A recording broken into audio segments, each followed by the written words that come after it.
Do not craft your Spokecloak. I repeat, do not craft your Spokecloak. Blizzard has just put out a massive nerf to it, making it pretty useless. So we're going to be talking about that in this video, and then we're also going to be talking about the changes to Keystone item levels for Season 3 in the beginning here. And like always, before we begin, I just wanted to remind you folks to leave a like on this video, as well as subscribe if you enjoy this kind of content and want to always be notified when my latest videos go live. So this is going to be a pretty quick one. I just wanted to get the word out as far as the people crafting those Spokecloaks, because I know a lot of people are doing that for preparations into Season 3, and I don't want people to waste their money. But let's first talk about the Keystones going into Season 3 of Dragonflight. So Blizzard put out a hotfix literally yesterday, so let's take a look at what they actually said.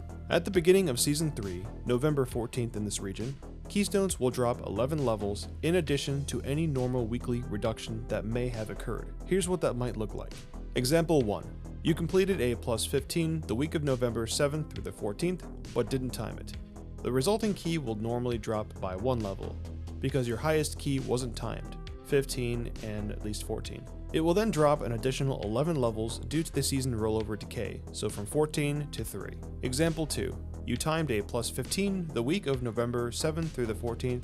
The resulting key would normally be a level 15 because you had timed it that last week. So again, because the Keystones are dropping 11 levels, because you timed it, so that means you're going to be getting a plus 4 key this week. So the next question is, why is Blizzard doing this? In my opinion, they're doing it for 2 reasons. The first reason is to artificially increase the difficulty and force players to work their way back up to those higher Keystones. And then the second reason, I think, is to prevent players from getting really high item level rewards at the very start of a new season, and to help basically slow down player gear progression. And I think too, they also increase the difficulty of the Keystones in general, so basically they want people to just kind of start over from square one again. And they know that if they were to basically just reset everyone's keys, everyone would be really pissed off, so I think this is kind of like a good middle ground for them, but that's basically hearsay at this point. So anyways, there you go. Now you guys won't have to be surprised when you guys log on and you see that your Keystone has dropped 11 levels.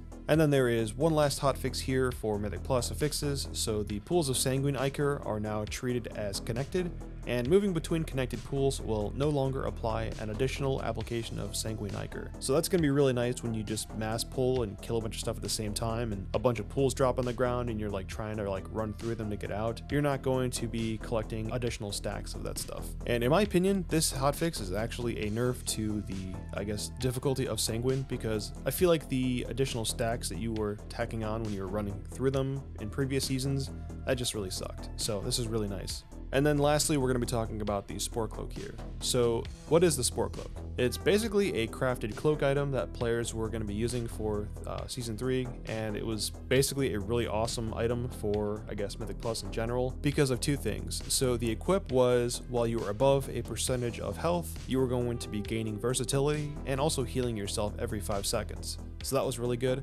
And then on top of that, it had basically a cheat death mechanic built into it.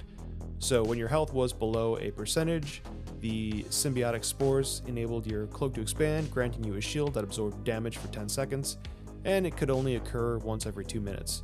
So a really, really awesome cloak, and it was looking to be super good. Everyone was going to be running this. So here's what they said in the developer's note. So the undulating Spokecloak shield and healing reduced by 79% from 50%.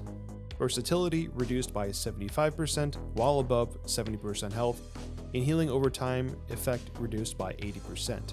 That is huge. And here's what the developer's note said.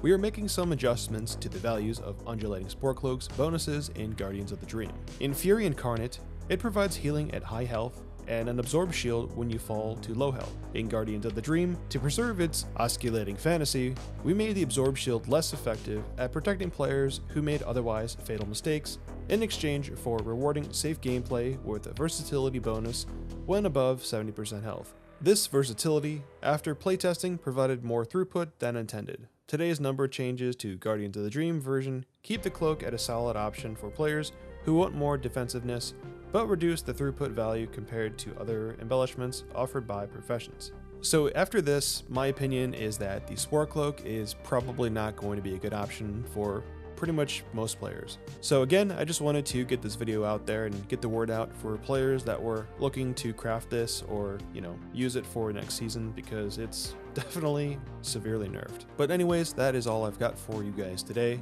Let me know in the comments section what you guys' thoughts are on all of this. Thank you again for watching my video. I'm still Solo, and I will see you guys in the next video.